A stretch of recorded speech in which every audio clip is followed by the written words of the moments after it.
මිනිස් ක්‍රියාකාරකම් හේතුවෙන් ගෝලීය උණුසුම දිනෙන් දින ඉහළ යනවා. ගෝලීය උණුසුම ඉහළ යාම එසේම දෙයක් නම් නෙමෙයි.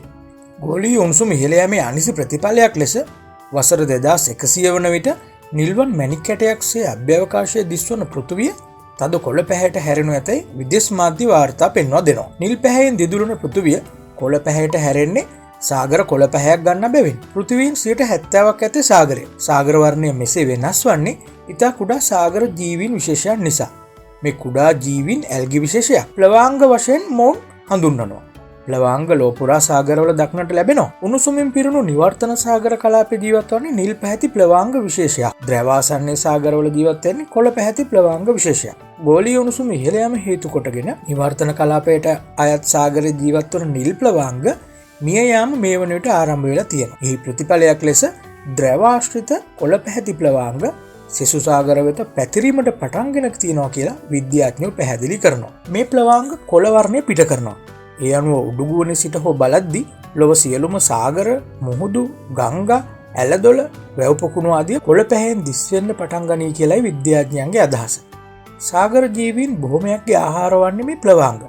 ප්ලවාංග අධික ලෙස බෝවීම ඒ අනුව පාලනය වෙනවා. ප්ලවාංග අධික ලෙස බෝවීම ඒ අනුව පාලනය වෙනවා. ප්ලවාංග විශේෂ කීපයක් සාගරයේ ජීවත් වන නිසා සමබරතාවයක් පවතිනවා. ගෝලීය උණුසුම හේතුවෙන් නිල් ප්ලවාංග විනාශ වෙලා කොළ පැහැති ප්ලවාංග වැඩියෙන් පැතිරෙන්න පටන් ගැනීම උග්‍ර පරිසර අර්බුදයක් වනු ඇති අතර අධික ලෙස පැතිරී යන කොළ පැහැති ප්ලවාංග සාගර ජීවීන්ටත් අහිත කරයි. මේක සුළුවෙන් තකන්න බෑ. බොහොම බරපතල තත්ත්වයක්. මේ කුඩා ඇල්ගි හේතුවෙන් පෘථිවියේ පරිසර පද්ධති මුළුමනින්ම අවුල් වේවි.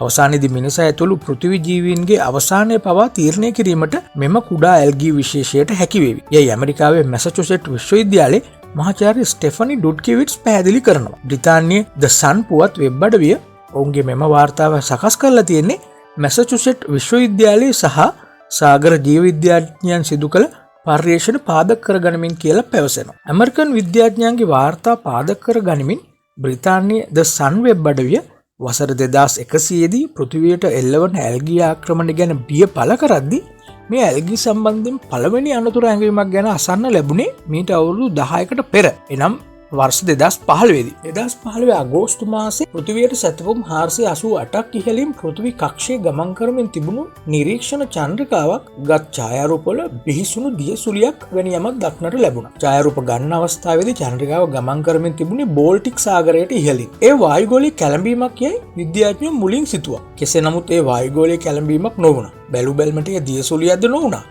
ඊට හේතුව එහි අසාමාන්‍ය වර්ණය. චන්ද්‍රිකාවට දකින්නට ලැබුණු සුලිය දීප්තිමත් ලුමිනස් කොළ පැහැයෙන් යුක්ත වුණා. ඡායාරූප අනුව නම් එය සාගරය කලඹමින් මීටර් දහස් ගණනක් පුරා විසිරී පැතිර පැවතුණා. ඡායාරූප දකින්න ලැබීමෙන් භූවිද්‍යාඥයෝ පමණක් නොවේ සාගර ජීව විද්‍යාඥයෝත් පුදුම වුණා. ඔවුන්ගේ උනන්දුව ඊට යොමු වුණේ අසාමාන්‍ය දීප්තිමත් කොළ වර්ණය නිසා. ලොව ප්‍රධාන පෙළේ භූවිද්‍යාඥයෝ කිසිවෙකුත් මීට පෙර මෙවැනි දීප්තිමත් කොළ පැහැයෙන් යුක්ත අද්භූත සුලියක් දැක තිබුණේ නැහැ. ඒ අනුව බෝල්ටික් සාගරයේ කලඹන මේ දිය සුලිය කුමද්දේ සෙවීම ලහිලහි ආරම්භ වුණා. බෝල්ටික් මුහුද අයත් වන්නේ ඇට්ලාන්ටික් සාගරයට. බෝල්ටික් රටවල් ලෙස සැලකෙන ස්කැන්ඩිනේවියානු රටවල්, ෆින්ලන්තය, ලැට්වියා, ලිතුවේනියා, එස්තෝනියා වැනි යුරෝපා රටවල්ට මැදිව බෝල්ටික් මුහුද පිහිටනවා. ඒ වර්ග කිලෝමීටර් 3,77,000ක් පුරා. බෝල්ටික් මුහුදේ උපරිම ගැඹුර අඩි 1506යි. බෝල්ටික් මුහුද අභිරහස් පිරි ගුප්ත තැනක් පමණක් නෙවෙයි, නැව් ගිරෙන තැනක් බවත් ප්‍රකටයි. මුහුදු පත්ලේ ඇත්තේ නැව් සොහොනක්. දහස් ගණනක් නැව් බෝල්ටික් මුහුද විසින් ගිලගෙන ඇතැයි පැවසෙනවා. දිය සුලියේ අභිරහස විසදෙද්දී උඩුගුවනට දිස්වුණු එම කොළ පැහැති සුලිය දිය සුලියක් නොවන බවත්, රසායනික විෂකාන්දුවක් නොවන බවත්, ඊට වඩා බිහිසුණු දෙයක් බවත් අනාවරණය වුණා. මිනිසා විසින් නිර්මාණය කරනු ලැබූ විෂ රසායන වලටත් වඩා එය බිහිසුණු. එය ස්වභාවිකයි. දීප්තිමත් කොළ පැහැයෙන් දිය සුලියක්සේ දක්නට ලැබුණේ ඇල්ගි විශේෂයක්. බෝල්ටික් මුහුද දීප්තිමත් කොළ පැහැයෙන් යුක්ත සුලියේ අභිරහස විසඳූ සාගර ජීව විද්‍යාඥයෝ අවසන් වරට මෙසේ පැවසුවා. බැලු බැල්මට ඒක හරිම ලස්සනයි. දීප්තිමත් කොළ පැහැ. නැහැ. ඒක ලස්සන නැහැ. ඒක තමයි මරණේ පැහැ. දිය සුලිය නිර්මාණය වුණේ ක්ෂුද්‍ර ජීවීන් බිලියන ගණනක් එක්වීම. සුලිය වර්ග සැතපුම් 1,45,000 පුරා පැතිරලා පවතිනවා. දිය රැලි මගින් මෙම ඇල්ගි බෝල්ටික් මුහුදේ සිට ලොව පුරා සෙසු මුහුදු සහ සාගරවලට ව්‍යාප්ත වේවි.